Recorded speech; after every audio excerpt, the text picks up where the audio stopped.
Well, that automatically takes up 50% inside of this sample text. If this was a button, it would take up 100% of the 50% that it's contained in. Well, if I want to really see what that's defined like, I can actually add what's called a UI bar inside of that. So I'm going to add another div tag. And inside of that div tag, I'm actually going to assign a class, and that class is going to equal UI-bar, and then a space because it's going to have another class inside of it. And I'm going to say UI-bar-A. And this is going to be the first bar, and we're going to give it an attribute. So we're going to give it a style attribute. And we're going to say, okay, style is going to be height, and the height is going to be 60 pixels. And so that way I can assign a height to one of these blocks if I wanted to. Well, in this case, it's one of the bars. So let me copy that so I don't have to duplicate it. And I'm going to, or type it all out again, and I'm going to go ahead and just change that to the letter B. So we have sample text 1. Let me go ahead and add a number to the second one, sample text 2. Now if I hit refresh, you'll notice that this content, actually I need to take this text and I need to place this text inside of the bar, which is inside of this div tag here. So I'm going to go ahead and copy that or cut that and paste it to make sure that it's inside of the UI bar. And now I hit refresh, and there we go. We have our UI bar with our text, and we can see clearly that it's taken up, with the exception of the padding up on top and the padding on the right and the padding on the side that every page automatically has. This actually automatically takes up the rest of the content at 50% for one column and then 50% for the next column.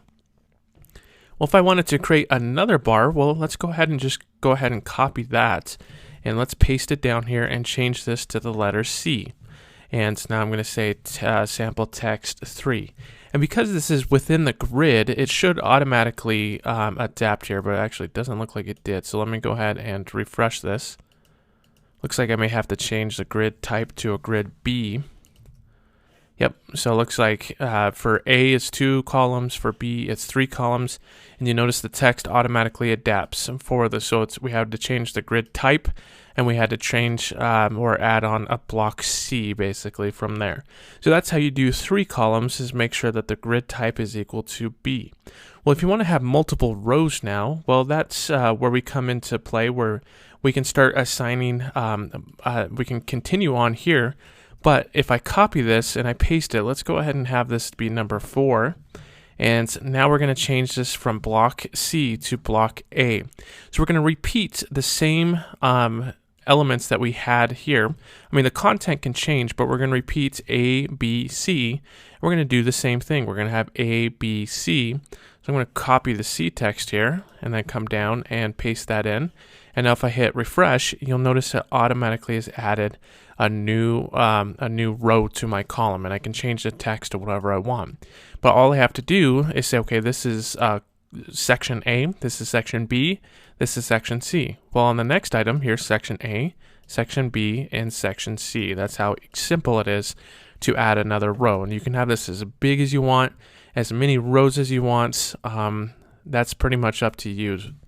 But as far as columns, how many columns you can go across, well, that's a little bit different. That you actually have to, you can have only up to 5.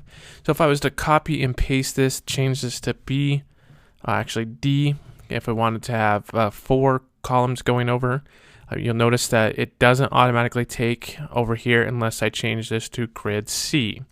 Now, if I go ahead and refresh this, grid C allows you to have 4 columns.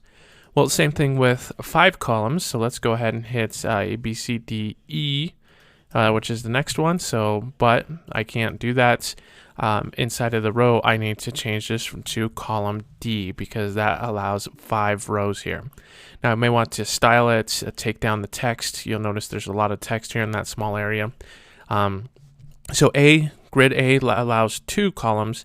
Grid B allows 3 columns, and grid C allows 4 columns, and grid D allows 5 columns, depending on how many columns you actually want. That's the label for the class of the grid that you need to do, and then you just start adding your blocks inside of there. So that's how you work with blocks inside and grids inside of jQuery Mobile.